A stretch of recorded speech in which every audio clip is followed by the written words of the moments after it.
I didn't know much about Ambovombe, but I felt called to share the gospel with the Tandui people.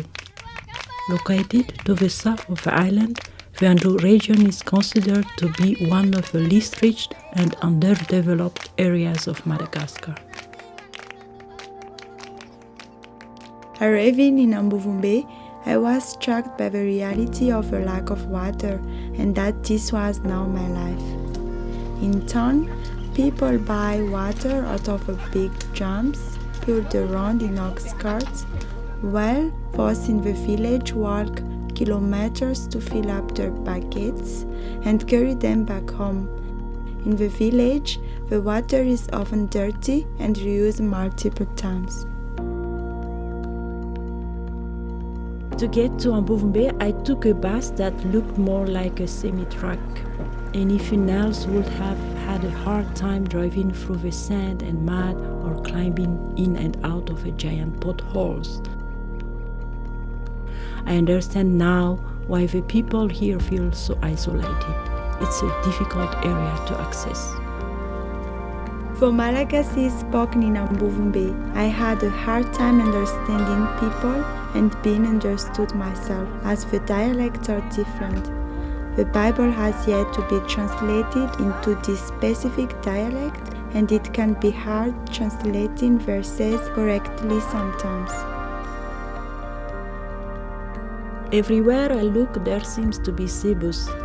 Besides being used for transportation, meat and labor, cebus are a symbol of wealth and status in the community. The more cebus you have, the more important you are.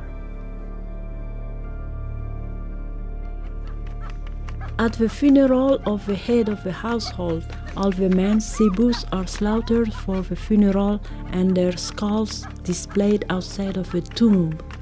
There is no such thing as inheritance here. It seems like every week there is a funeral to go to, and at each one I am expected to give a monetary gift to the family. Something that surprised me was that they leave the dead in the casket in their home for a few weeks up to a year. As a single lady, it can sometimes be hard to reach out to the men in this culture. Women are often seen as objects, and in some parts, the concept of marriage fails to exist. Women are responsible for the children and home, while the men work outside or hang around the market. It is concerning that some congregations mix biblical truths with ancestral beliefs. I was happy to find a church to be a part of and have been invited to preach the gospel in a verse. The people can be hard to reach out to and are sometimes very close to new ideas and foreigners. Many appear to be double-minded, often saying yes, while really meaning no, and not showing any change in their lives.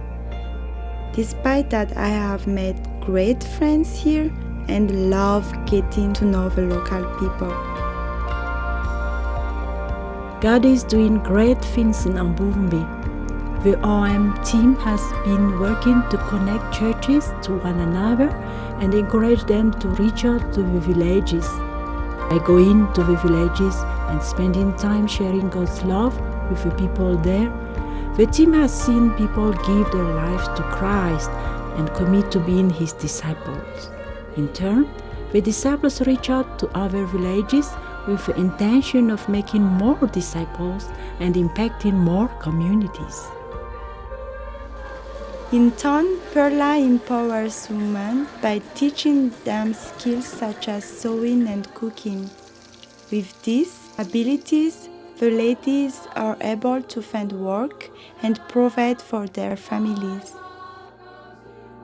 Be ready to get out of your comfort zone in Ambovombe. Life is not without its challenges. It can be hard here, but seeing God at work in the small things makes it worth it. I want to love God by loving other people, and for me, those other people are the Tandui.